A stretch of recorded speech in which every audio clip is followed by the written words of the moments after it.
Então, primeiramente, bom dia, gente. Sejam bem-vindos ao S, né? Hoje a gente vai mostrar um pouquinho para vocês aqui sobre o LACES, que é o Laboratório de Redes de Computadores e Segurança da UES. O meu nome é Matheus, como vocês podem ver aí no negócio do Meets, né? Eu sou aluno de mestrado da UES e membro do LACES.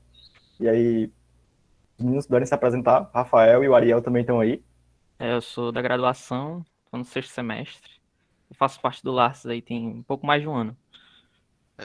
Eu também sou Ariel, eu tô no Laces aí tem acho que um ano e alguns meses e eu devo estar me formando ano que vem, eu acho. Já tô no sétimo pro oitavo semestre, que a gente chama de sétimo fatorial, né? Porque você tá no sétimo com os cadeiros do terceiro, os cadeiros do décimo, mas normal na computação. Vamos lá. Então, só para falar, então, tipo, se vocês tiverem dúvida no decorrer da apresentação, levantem a mão ou mandem no chat, perguntem, certo? Não percam a oportunidade. Então, vamos lá. Então, vamos falar um pouquinho sobre o Laços primeiro, aí depois a gente fala sobre os projetos e no fim a gente fica conversando e tirando dúvidas. Então, o Laços, ele é coordenado pelo professor Rafael Gomes, certo? Desde 2017, mas o Laços ele é bem mais antigo. Ele foi criado muitos anos atrás pelo professor Celestino, certo? Atualmente o professor Celestino ainda tem algumas pesquisas lá, mas o coordenador principal é o professor Rafael. Tem a maior parte das pesquisas que a gente desenvolve lá atualmente, certo? E aí a gente tem essas linhas de P&D aqui, que tem projetos sendo desenvolvidos lá ou que já foram desenvolvidos. Coisas relacionadas à saúde, envolvendo IoT, que é a internet das coisas, e-health, computação urbana, ambientes inteligentes, cibersegurança, aí tem a parte de gerenciamento de redes e análise de privacidade de dados, certo? Então a gente tem esses tópicos aqui, e aí no decorrer da apresentação a gente vai falar um pouquinho mais sobre cada um deles, tal, para mostrar para vocês o quão legal é e que tipo de coisa vocês conseguem aprender ou ver com as pesquisas que a gente desenvolve lá no LAS. Beleza? Esse projeto aqui de Health é um projeto de monitoramento de pacientes que começou há alguns anos atrás. E a ideia é utilizar IoT e coisas de inteligência artificial para detectar doenças em pessoas, por exemplo, doenças cardiovasculares, etc., utilizando ECGs, que são aqueles eletrocardiogramas que você faz e tal. Então, tem essa linha de pesquisa que era com o professor Celestino, que começou há algum tempo atrás, certo? Então, vamos para a próxima. Só avisando, Ariel e Rafael, quando chegarem na de vocês, Beleza. podem falar. A gente também tem essa parte de computação urbana, que, que tem alguns projetos que a gente fez lá no LAS há um tempo atrás. Eu participei de um deles. Tipo, a ideia aqui é que a gente quer resolver problemas de computação urbana que envolvem veículos, por exemplo, sei lá, imagina, por exemplo, eu quero fazer uma estratégia para rotear os veículos, levando em consideração é, os recursos de rede que tem disponíveis, que estão disponíveis lá nesse local onde eu estou roteando veículos. Então, tem coisas desse tipo e tem diversos outros problemas relacionados a veículos, a parte de computação heterogênea, também tem problemas de segurança envolvendo isso, tem, tem esse tipo de coisa, certo? Uh, Você quer falar desse, Rafael? Esse daí é do Eduardo, eu acho. Eu não tenho muita noção não, Ah, mas eu sei que ele mexe com criptografia e IoT. uhum, Não sei se tá ligado. tranquilo. Então, a gente tem também no Laços alguns projetos relacionados a ambientes inteligentes IoT, como está aqui no tema, certo? E aí, tipo, alguns desses problemas, alguns desses problemas resolvidos utilizando isso, eles são, por exemplo, essa parte de planejamento de alocação de canais, é uma parte muito técnica, eu não vou explicar isso, vou pular essa parte, certo?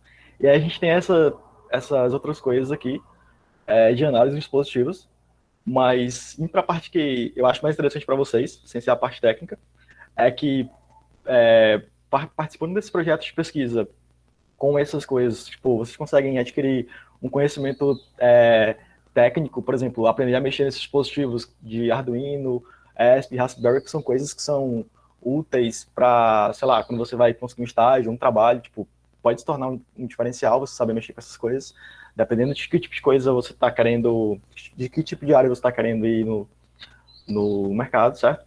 E aí a gente utiliza nessa linha aqui, tipo, alguns dispositivos desses para resolver ou analisar alguma coisa. Por exemplo, se eu utilizar Raspberry, que é como se fosse um computador, só que com um poder computacional bem menor. Eu vou ter problema para fazer esse tipo de processamento aqui? Por exemplo, vocês que jogam, vocês têm um computador que tem um processamento absurdo. Uma Raspberry não tem, certo? Ela é, tipo, muito limitada. Esses dispositivos, eles são muito limitados. Então, será que tem algum problema? E aí, nesse contexto, a gente analisa, por exemplo, se pode ser utilizada técnicas de compressão de dados, sei lá, se coisas de criptografia podem ajudar, se é possível, por exemplo, realizar anonimização de dados, que vou falar mais na frente o que que é. Então, essa é a ideia principal aqui, beleza? Tem Esse eu essa... acho que o Ariel pode falar, Ariel? Oi. que eu acho que é do projeto dele.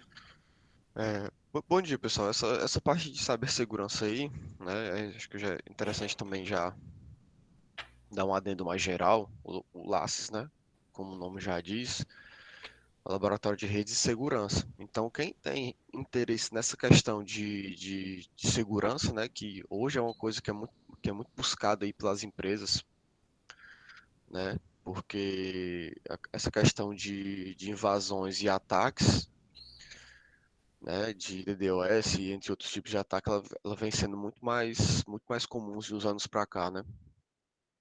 Ainda mais essa questão de pandemia que a gente está numa situação onde está tudo virtual.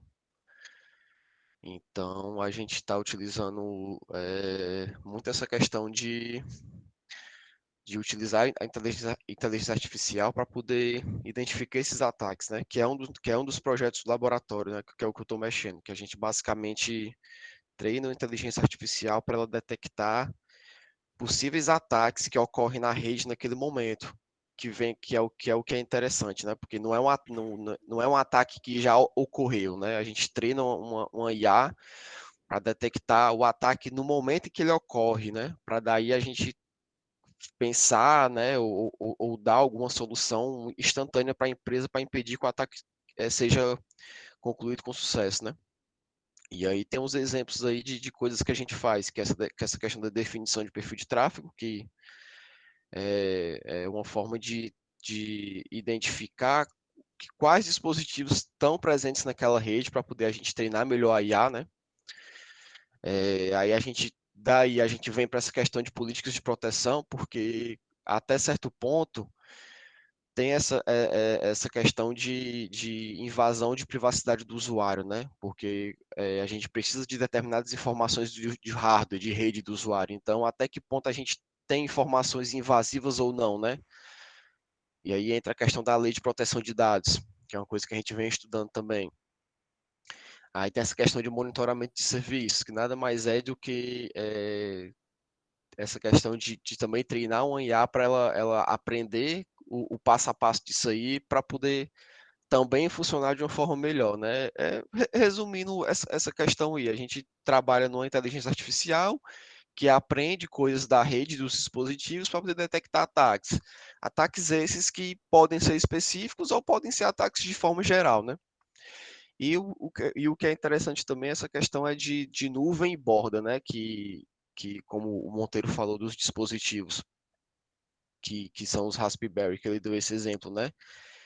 Nem todo mundo, nem toda pessoa tem um dispositivo com alta capacidade de processamento, né? E aí a gente tá criando soluções onde a gente faz esses treinamentos e detecções todos a nível de nuvem. Então você não precisa ter uma máquina super potente, você contrata um serviço de nuvem e treina essa inteligência artificial nesse serviço de nuvem contratado, né? Que a gente tem o serviço da Amazon, tem o serviço do Google Colab, entre outros, entendeu?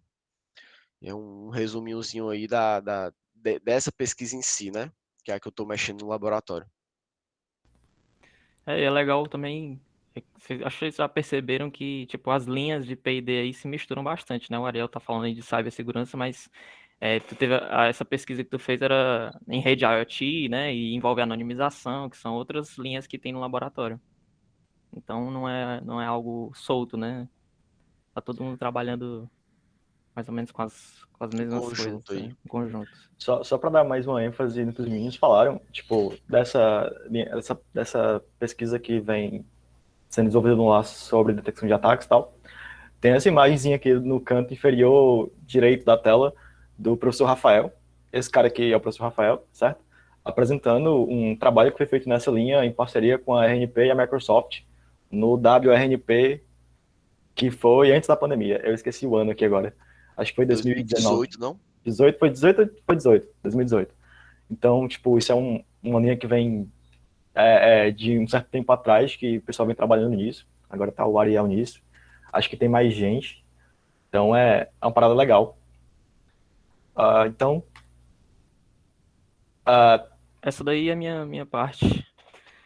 Quando eu show. entrei, quando eu entrei no Lattes, eu continuei o trabalho de um aluno agora do doutorado, né, que é o Diego. E ele trabalhava aí com gerenciamento de redes. Basicamente, o projeto dele resolvia um problema, né? Na verdade, é que, eu não sei se vocês sabem, mas os provedores de internet, eles sofrem um problema que se chama demanda elástica, que é basicamente o seguinte: imagina que os usuários, né, de internet, basicamente, por exemplo, num dia ou numa semana, o uso de dados desses usuários não são padrões. Por exemplo, tem dia que eu estou em casa, tem dia que eu não estou, então eu uso internet, eu não uso. Isso é um problema, porque os provedores de internet, eles vendem dados, né? Vendem uso de dados. Então, eles têm que ter um equilíbrio. Por exemplo, eu não posso disponibilizar dados em excesso para o cliente, porque aí eu vou ter um problema de dimensionamento de recursos, né? Se eu dou demais para um, vai faltar para outro. E se eu dou de menos, o cliente vai ficar insatisfeito. Então tem que ter um equilíbrio nisso. Então a ideia do, do projeto era, a partir de uma análise da rede, né, ele conseguir prever o uso de dados desses clientes, né, para poder disponibilizar digamos assim, uso ótimo, né, do cliente. E aí, só que para isso ele usa técnicas de predição. Só que as técnicas de predição que já existem não são tão eficientes nesse contexto de demanda elástica. Então ele criou um modelo que ele chamou de PRA, que é um modelo de predição de rede adaptável que consegue fazer isso, né? Analisar funcionar nesse cenário de demanda elástica. Então eu peguei esse projeto e continuei. A gente ao longo desse um ano, ele tinha usado os dados, né, nesse trabalho dele, ele tinha usado os dados coletados da US, do ano de 2019. E aí a gente quis ver se esse modelo que ele propôs funcionava em outro cenário, que foi o caso da pandemia. Porque esse gráfico que vocês estão vendo aqui é o uso de dados da US ao longo de um ano, mais ou menos. Né? Vocês veem que tem umas quedas aí e tal, que é basicamente a semana, o uso da semana e o do fim de semana. Tô falando bem por cima, assim, porque é difícil aprofundar demais. Mas, enfim, esse era o de 2019. E a gente quis ver qual foi o impacto da pandemia sobre esse uso de dados. Então, a gente aplicou de novo esse modelo e a gente produziu um artigo e tal, que inclusive rendeu publicação aí. O Ariel também teve uma publicação nesse mesmo simpósio aí. E é isso, acho que pode avançar aí, Monteiro. Só para dar um exemplo de que é a demanda elástica para o pessoal. Tipo, por exemplo, imagina que você, antes da pandemia, né? Porque depois da pandemia bagunçou. Mas, tipo, eu trabalhei num projeto parecido com esse também já, então, tipo, isso de demanda elástica. Imagina que antes da pandemia tá todo mundo em casa, a família inteira. Então, vocês precisam de mais internet. Quando tem menos gente, vocês, teoricamente, não precisavam de tanta internet. Por exemplo, pela manhã, vocês foram para a faculdade, os pais de vocês foram trabalhar, não tem ninguém em casa. Então, tipo, não precisa ter 200 megabits. Você poderia ter 10 ali, seria ok. Só que à noite, todo mundo voltou do trabalho, voltou da faculdade, então todo mundo quer ver o Netflix, quer jogar, quer assistir stream, então você precisa dos 200 megabits. Então, isso que esse projeto do Rafael é de dizer, nesse período do dia, o provedor vai fornecer tantos megabits para você. Isso, Para dar um exemplo mais boa.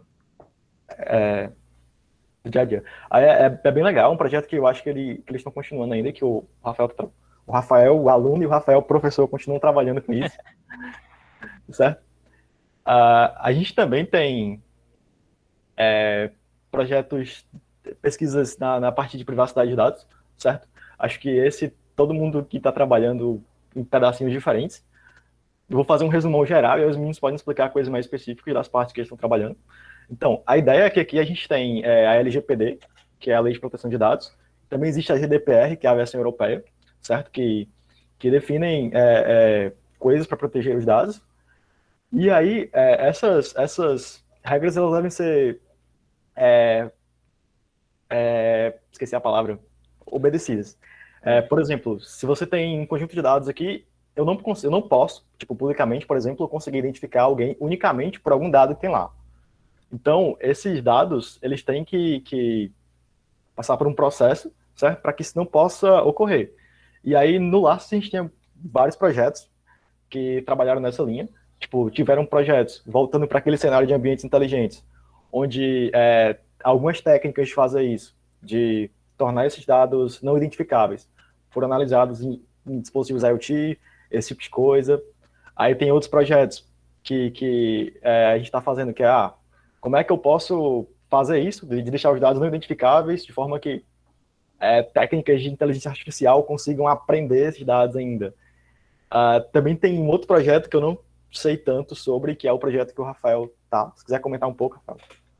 A gente está com um projeto aí com a RNP que, basicamente, em gerenciamento de rede, existe uma parada chamada perfil de tráfego, que é basicamente é uma forma de analisar esses dados das redes, né? A gente faz isso com a inteligência artificial. Só que quando tu faz isso, tu tem acesso às informações de tráfego, né? Isso pode ligar esses dados a uma pessoa, o que fere aí a Lei Geral de Proteção dos Dados. Então a gente tem que, a nossa ideia, né, é anonimizar esses dados de rede, né, que a gente considera sensíveis, como um IP que pode ligar, a gente pode ligar um IP a uma pessoa, né, e ver o impacto dessa anonimização nesse processo de criação desse perfil de tráfego. É basicamente isso, a gente está na metade aí do projeto. Teve uma pergunta, alguém perguntou se é parecido com o princípio dos cookies, que analisa o padrão de pesquisa para recomendar outros resultados de acordo com o seu interesse. Tipo, dependendo de que informações, Dados, né? de que dados, dependendo de que dados você utiliza, aí você tem ou não que fazer isso aqui. Você tem ou não que proteger os dados. Beleza? Tipo, se for dado que não importa, no sentido de, isso aqui... Até uma coisa interessante que eu tinha visto, que eu estava lendo sobre a GDPR, por exemplo, lá fala sobre Wi-Fi públicos. E, geralmente todo mundo já se conectou no Wi-Fi público, né? Sabe como é que é? Tem que se registrar, dar umas informações lá e tal. E a GDPR meio que diz que isso tem que acabar. Ou né, que o usuário tem que concordar com esse uso, porque acontecia de muitas empresas fazendo o seguinte, disponibilizarem Wi-Fi, né, com essa prerrogativa de você tem que passar seus dados, só que eles pegavam seus dados e vendiam, entendeu? Usavam para benefício próprio. E aí é um problema, né?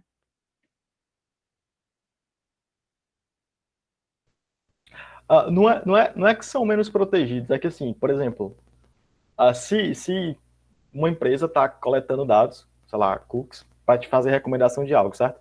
Ela tem uma responsabilidade sobre aqueles dados que ela pega de ti. Por exemplo, ela não pode... Estou respondendo a pergunta que alguém fez no chat, tá? Uhum. Então, tipo, eu tenho uma empresa que coleta dados para fazer recomendações para ti, certo? Se algum dos dados que eu estou coletando é importante, eu não posso vazar esses dados, por exemplo, certo? Para outras empresas, eu não posso vender, a não ser que tu concorde. Então, é nesse sentido. E outra, né? Você é o dono dos seus dados, então você pode pedir para que excluam, você tem que ter um certo controle, você tem que saber quais dados eles têm, a empresa tem que disponibilizar isso aí para você. Antes dessa lei aí, porque a LGPD é a brasileira, né, que foi inspirada na GDPR, que é a europeia. Então, antes dessa lei brasileira aí, essa questão de empresa passar e vender dados, isso aí era bagunça no Brasil. A galera vendia seus dados mesmo assim, sem consultar, sem autorização de nada, né? E a lei veio meio que com o intuito de tentar controlar isso aí, né? Dessa questão de venda de informações sensíveis, né? Que inclusive a lei ela especifica isso aí, né? O que é ou não informação sensível. Basicamente, informação sensível é todo tipo de informação que pode levar a identificar uma pessoa, né? Então, algumas informações de rede, informações de saúde, informações que envolvam raça, etnias e outras coisas, e afins. Tá anotado, Monteiro. Obrigado por avisar. Então, continuando, vocês viram algumas das linhas de pesquisa que a gente tem lá no Laços, certo? Tipo, vocês viram que a gente aborda diversos campos diferentes, como IA, é, IoT, a parte de segurança misturando os dois, ou vendo separado. Vocês viram que tem várias possibilidades, tem vários projetos distintos que a gente vem trabalhando com, certo? E aí, aqui nesse lado, a gente tem alguns dos projetos de PD que foram desenvolvidos nos últimos anos, em parceria com outras instituições ou com empresas, que também seguem essas linhas de pesquisa. Então, tipo, algumas das coisas que a gente viu aprendendo, por exemplo, a galera que começou como aluno de iniciação científica, foi aprendendo algumas técnicas, aprendeu várias coisas diferentes, de vários campos diferentes, publicou artigo, e depois de um tempo, algumas pessoas conseguiram participar de projetos na área com outras empresas, e, tipo, conseguiram aplicar ali os conhecimentos que adquiriram, o que é uma coisa legal, certo? Tem gente também que não participou desses projetos, mas foi trabalhar em outras empresas e, por exemplo, tem uma galera que aprendeu coisa relacionada a IoT, aprendeu a mexer com dispositivos e a fazer várias coisas, e conseguiu trabalho nessa área tipo de IoT para mexer com dispositivos, então, com certeza isso foi um diferencial para a pessoa tentar aquela vaga. Também tem uma galera do Laces que foi trabalhar fora, tipo, tem gente do Laces que eu lembro que, sei lá, foi trabalhar, que foi do Laces, que foi trabalhar em outros países, tem uma galera que tá trabalhando em São Paulo, tipo, que, inclusive, gente do meu semestre. Então, esses conhecimentos que vocês vão adquirindo são úteis para esses momentos, beleza? São úteis e é legal também que, por exemplo, Isso. a maioria dessas pesquisas aí, você vê que tem as parcerias, né? Que tem a RNP, que é a Rede Nacional de Ensino e Pesquisa. É uma das empresas aí que trouxe internet para o Brasil. Então é legal você ter um projeto com eles no seu currículo, a Microsoft, né? A Huawei. Enfim, Uhum. uma oportunidade legal. Então, é bacana.